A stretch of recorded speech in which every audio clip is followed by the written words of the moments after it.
It's time to put hundreds of thousands of Americans back to work in the 21st Century Climate Conservation Corps. In Colorado and across the country, American communities are struggling with wildfires, drought, and heat waves caused by the climate crisis.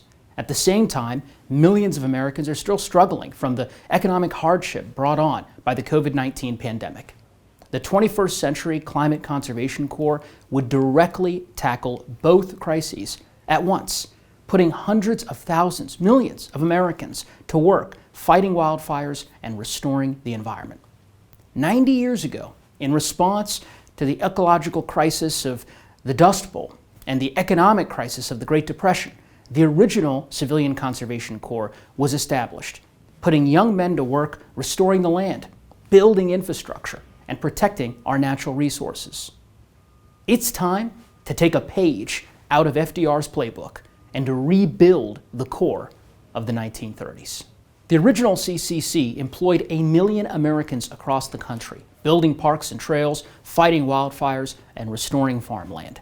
They planted over 3 billion trees, built 125,000 miles of roads, 2,000 lookout fire towers, hundreds of state parks, including Red Rocks in Colorado.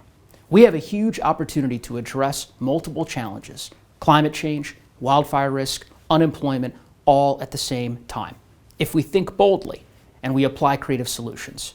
And the 21st Century Climate Conservation Corps enables us to do just that.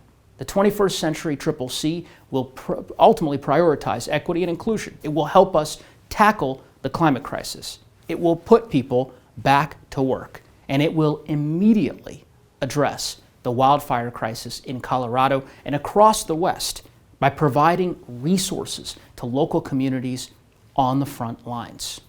I hope that all of you will join us in supporting the 21st Century Climate Conservation Corps as a part of the American Jobs Plan, because together we can build a brighter future for Colorado, for the West, and for the country.